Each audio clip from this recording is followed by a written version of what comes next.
and Bill Maher, Yeah. Anyway, we got Dave Chappelle. I didn't get to cover it. I saw bits and pieces of this comedy special. I couldn't finish it. It wasn't his best, I'll be honest. Ripping into Bill Maher, which I love, but I'm still conflicted because he's ripping into Bill Maher in an effort to defend himself, going and performing not only in Saudi Arabia, but performing under the direction of the Saudi kingdom. I've watched a lot of the pieces of this. There's a whole bunch of trans jokes in there about how like Saudi Arabia doesn't cancel you for trans jokes, and that's the real censorship in America, which I think is so fucking silly. I don't know why he just won't give up on this stuff. These motherfuckers act like because I did a comedy festival in Saudi Arabia, I somehow betrayed my principles. It is interesting, however, because on the one hand, Dave Chappelle has, developed a very different audience over the last decade, especially over the last, administration specifically. An audience full of, enjoyers of Ben Shapiro's commentary. Whenever he shits on people that MAGA loyalists absolutely love, like Charlie Kirk, they lose their minds. Well, no, I know I didn't. I know. No. Everybody calm down.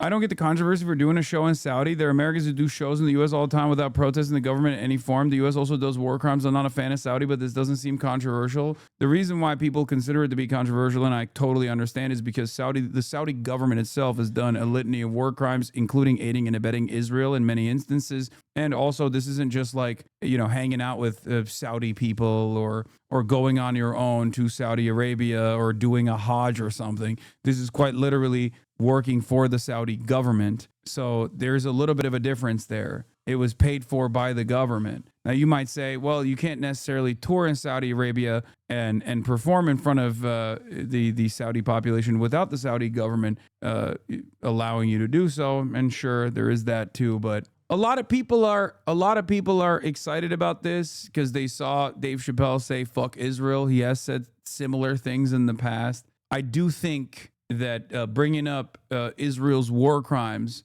when people are, calling into question the Saudi association here, which is once again another ally of America and also Israel as well. It's just a little ridiculous. Most people don't see that though. Most people don't know this connection. So of course, they will either get excited at Dave doing the hypocrisy baiting and saying, or even bringing up Israel at all. They said, well, Saudi Arabia killed a journalist, and rest in peace, Jamal Khashoggi. I'm sorry that he got murdered. Y'all are just way too fucking woke and can't take a joke. He's probably way more left than anyone in this chat. Y'all are just brain broken. Yes, you're right. Dave Chappelle, the fucking 100 millionaire whose stand-up special actually incorporated many of the real life takes that he had about affordable housing that he spiked in the town that he's purchasing in Ohio.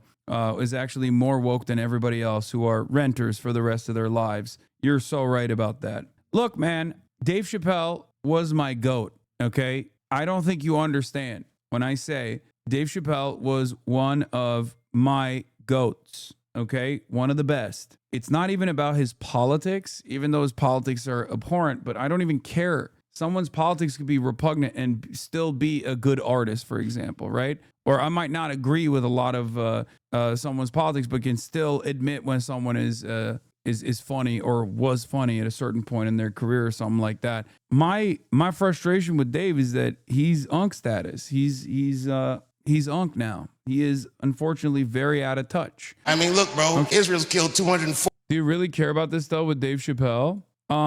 Yeah, I do, because I really like Dave Chappelle. I like, he's nowhere near in the same fucking wavelength as Joe Rogan though. When you're very out of touch, you kind of lose the edge that made you a really good comedian to begin with. And now it's just like old man yells at the fucking cloud all the goddamn time. He's always in a defensive posture all the goddamn time, but it happens. It happens to everybody. I mean, Nicki Minaj is a great example of this as well. Like, it happens to everybody, okay? And I say this as someone who, until the Saudi Arabia stuff, also still put, Bill Burr at GOAT status. I still think Bill Burr has a lot of redeeming qualities in general. Mostly it's because his comedy has stayed solid throughout the process, okay? Didn't happen to George Carlin, yeah, because he died. I don't know what George Carlin would look like at this point. I mean, he would have been 120 years old or some shit. But like he's lost his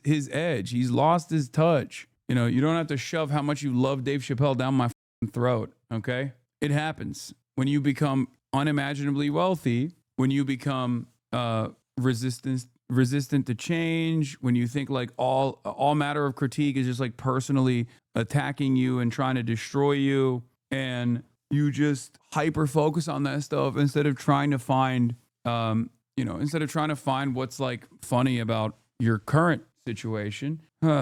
It's, your comedy's not going to be that good. 40 journalists in the last 3 months.